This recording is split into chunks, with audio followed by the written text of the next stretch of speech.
بسم اللہ الرحمن الرحیم۔ ناظرین کرام، آج کی اس ویڈیو میں ہم آپ کے سامنے ایک سچی کہانی شیئر کریں گے جو ایک ایسے شخص کی ہے جس نے ایک نماز پڑھنے والے ڈاکٹر سے دریافت کیا کہ کیا ہوگا اگر مرنے کے بعد ہمیں معلوم ہو کہ جنت و جہنم کو وجود نہیں ہے اور نہ ہی اس پر کوئی جزا و سزا ہے، پھر تم کیا کرو گے؟ اس کا جو جواب ملا وہ بہت ہی حیران کن اور تعجب خیز ہے۔ چنانچہ وہ نمازی ڈاکٹر خود اپنی آپ بیتی اس طرح بیان کرتے ہیں کہ 2007 کی بات ہے کہ لندن کے ایک عربی ریسٹورنٹ میں ہم لوگ مغرب کی نماز سے تھوڑی دیر پہلے ڈنر کے لیے داخل ہوئے۔ ہم لوگ ہوٹل میں بیٹھے، تبھی ویٹر آ گیا آرڈر لینے کے لیے۔ میں نے مہمانوں سے چند منٹ کے لیے اجازت طلب کی اور پھر واپس آ گیا۔ اتنے میں مہمانوں میں سے ایک شخص نے سوال کیا، ڈاکٹر صاحب آپ کہاں گئے تھے؟ آپ نے تو بڑی تاخیر کر دی۔ میں نے کہا میں معذرت خواہ ہوں، دراصل میں نماز پڑھ رہا تھا۔ اس نے مسکراتے ہوئے کہا کہ آپ اب تک نماز پڑھتے ہیں؟ میرے بھائی آپ تو قدامت پسند ہیں۔ میں نے بھی مسکراتے ہوئے پوچھا قدامت پسند؟ وہ کیوں؟ کیا اللہ تعالیٰ صرف عربی ممالک میں ہے، لندن میں نہیں ہے؟ اس نے کہا ڈاکٹر صاحب میں آپ سے کچھ سوالات کرنا چاہتا ہوں اور آپ سے پیشگی یہ درخواست کرتا ہوں کہ آپ اپنی جس کشادہ ظرفی کے لیے معروف ہیں اسی کشادہ قلبی سے مجھے تھوڑا سا برداشت کر لیجیے گا۔ میں نے کہا جی مجھے تو بڑی خوشی ہوگی، لیکن میری ایک شرط ہے۔ اس نے کہا جی فرمائیں۔ میں نے کہا اپنے سوالات مکمل کر لینے کے بعد تمہیں ہار یا جیت کا اعتراف کرنا پڑے گا، ٹھیک ہے؟ اس نے کہا ٹھیک ہے، مجھے منظور ہے۔ میں نے کہا چلو بحث شروع کرتے ہیں، فرمائیں۔ اس نے کہا آپ کب سے نماز پڑھ رہے ہیں؟ میں نے کہا 7 سال کی عمر سے میں نے نماز کو سیکھنا شروع کیا اور 9 سال کی عمر میں پختہ کر لیا۔ تب سے اب تک کبھی نماز نہیں چھوڑی اور آئندہ بھی انشاءاللہ نہیں چھوڑوں گا۔ اس نے کہا ٹھیک ہے، مرنے کے بعد اگر آپ کو یہ معلوم ہو کہ جنت و جہنم کا وجود نہیں ہے، نہ ہی کوئی اس پر جزا و سزا ہے، تو پھر آپ کیا کریں گے؟ میں نے کہا تم سے کیے گئے وعدے کے مطابق پوری کشادہ قلبی سے تمہارے سوالات کا آخر تک جواب دوں گا۔ چلو فرض کریں نہ ہی جنت و جہنم کا وجود ہوگا اور نہ ہی کوئی جزا و سزا ہوگی، تو پھر مجھے کیا کرنا ہے؟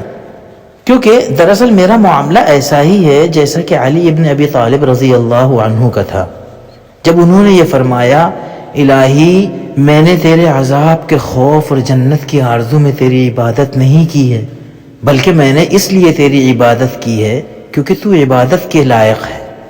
اس نے کہا اور آپ کی وہ نمازیں جس کو 10 سال سے آپ پابندی کے ساتھ پڑھتے آ رہے ہیں، پھر آپ کو معلوم ہو کہ نمازی اور بے نمازی دونوں برابر ہیں، جہنم نام کی کوئی چیز ہی نہیں ہے، پھر آپ کیا کریں گے؟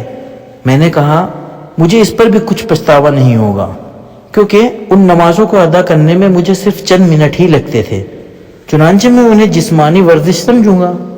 اس نے کہا اور روزہ، خصوصاً لندن میں، کیونکہ یہاں روزے کا وقفہ ایک دن میں 18 گھنٹے سے بھی تجاوز کر جاتا ہے۔ میں نے کہا میں اسے روحانی ورزش سمجھوں گا، چنانچہ وہ میری روح اور نفس کے لیے اعلیٰ طرز کی ورزش ہے۔ اسی طرح اس کے اندر صحت سے جڑے بہت سارے فوائد بھی ہیں جس کا فائدہ میری زندگی ہی میں مجھے مل چکا ہے، اور کئی بین الاقوامی غیر اسلامی اداروں کا بھی یہ ماننا ہے کہ کچھ وقفے تک کھانا پینا بند کرنا جسم کے لیے بہت مفید اور نفع بخش ہوتا ہے۔ اس نے کہا آپ نے کبھی شراب پی ہے؟ میں نے کہا میں نے اس کو کبھی ہاتھ تک نہیں لگایا۔ اس نے تعجب سے کہا کبھی نہیں؟ میں نے کہا کبھی نہیں۔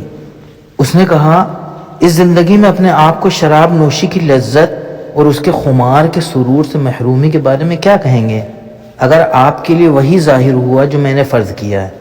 میں نے کہا شراب کے اندر نفع سے زیادہ نقصان ہے، اور میں سمجھوں گا کہ میں نے اپنے آپ کو اس نقصان دہ چیز سے بچا لیا۔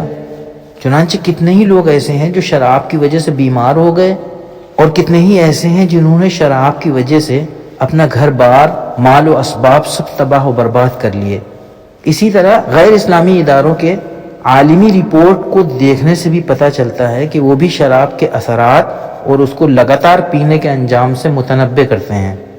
اس نے کہا حج و عمرے کا سفر، جب موت کے بعد آپ کو معلوم ہوگا کہ اس طرح کی کوئی چیز نہیں ہے اور اللہ تعالیٰ ہی موجود نہیں ہے، اس پر میں نے کہا میں حج اور عمرے کے سفر کو ایک خوبصورت تفریحی سفر سے تعبیر کروں گا جس کے اندر میں نے حد درجے کی فرحت و شادمانی محسوس کی اور اپنی روح کو آلائشوں سے پاک و صاف کر لیا، جس طرح تم نے اپنے اس سفر کے لیے کیا ہے تاکہ تم ایک اچھا وقت گزار سکو اور اپنے عمل کے بوجھ اور معمولات زندگی کی تھکان کو دور کر کے اپنی روح کو تازگی فراہم کر سکو۔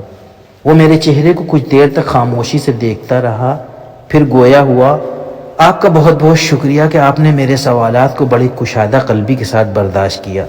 میرے سوالات یہیں پر ختم ہوئے اور میں آپ کے سامنے اپنی ہار تسلیم کرتا ہوں۔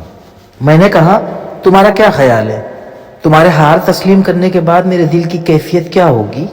اس نے کہا، یقیناً آپ بہت خوش ہوں گے۔ میں نے کہا، ہرگز نہیں، بلکہ اس کے بالکل برعکس، میں بہت دکھی ہوں۔ اس نے تعجب سے کہا، دکھی کیوں؟ میں نے کہا، اب تم سے سوال کرنے کی میری باری ہے۔ تو اس نے برجستہ کہا، جی فرمائیں۔ میں نے کہا، تمہاری طرح میرے پاس ڈھیر سارے سوالات نہیں ہیں، صرف ایک ہی سوال ہے، وہ بھی بہت سادہ اور آسان۔ اس نے کہا، وہ کیا ہے؟ میں نے کہا، میں نے تمہارے سامنے واضح کر دیا ہے کہ تمہارے مفروضے کے واقع ہونے کے بعد بھی میں کسی طرح کے گھاٹے میں نہیں رہوں گا اور نہ ہی اس میں میرا کسی قسم کا نقصان ہے، لیکن میرا وہ ایک آسان سا سوال یہ ہے کہ تمہارا اس وقت کیا ہوگا اگر حالات تمہارے مفروضے کے برعکس ظاہر ہوئے، یعنی موت کے بعد تمہیں معلوم ہوا کہ اللہ تعالیٰ بھی موجود ہے، جنت و جہنم بھی ہے، سزا و جزا بھی ہے۔ وہ میری آنکھوں میں آنکھیں ڈال کر خاموشی کے ساتھ دیر تک دیکھتا رہا اور پھر ویٹر نے ہماری میز پر کھانا رکھتے ہوئے ہماری خاموشی کو توڑ دیا۔ میں نے اس سے کہا، مجھے ابھی جواب نہیں چاہیے، کھانا حاضر ہے، ہم کھانا کھائیں گے اور جب تمہارا جواب تیار ہو جائے گا تو برائے مہربانی مجھے خبر کر دینا۔ چنانچہ ہم کھانے سے فارغ ہو گئے اور مجھے اس نے کوئی جواب نہیں دیا اور میں نے بھی اس وقت اس کو جواب دینے کے لیے اصرار نہیں کیا۔ ہم بہت ہی سادگی کے ساتھ وہاں سے روانہ ہو گئے۔ 1 مہینہ گزرنے کے بعد اس نے مجھ سے رابطہ کیا اور اسی ریسٹورنٹ میں ملاقات کا مطالبہ کیا۔ ریسٹورنٹ میں ہماری ملاقات ہوئی، ہم نے ایک دوسرے سے ہاتھ ملایا کہ اچانک اس نے میرے کندھے پر اپنا سر رکھ کر مجھے اپنی باہوں میں پکڑ کر رونے لگا۔ میں نے اپنا ہاتھ اس کی پیٹھ پر رکھا اور پوچھا، کیا بات ہے، تم کیوں رو رہے ہو؟ اس نے کہا، میں یہاں آپ کا شکریہ ادا کرنے اور اپنے جواب سے آپ کو باخبر کرنے کے لیے آیا ہوں۔ 20 سال سے بھی زیادہ عرصے تک نماز سے دور رہنے کے بعد اب میں نماز پڑھنے لگا ہوں۔ آپ کے جملوں کی صدائے بازگشت میرے ذہن و دماغ میں بلا توقف گونجتی رہتی ہے اور میں نیند کی لذت سے محروم ہو جاتا ہوں۔ آپ نے میرے دل و دماغ اور جسم میں آتش فشاں چھوڑ دیا تھا اور وہ میرے اندر اثر کر گیا۔ مجھے احساس ہونے لگا کہ جیسے میں کوئی اور انسان ہوں اور ایک نئی روح میرے جسم کے اندر حرکت کر رہی ہے۔ ایک بے مثال قلبی سکون بھی محسوس کر رہا ہوں۔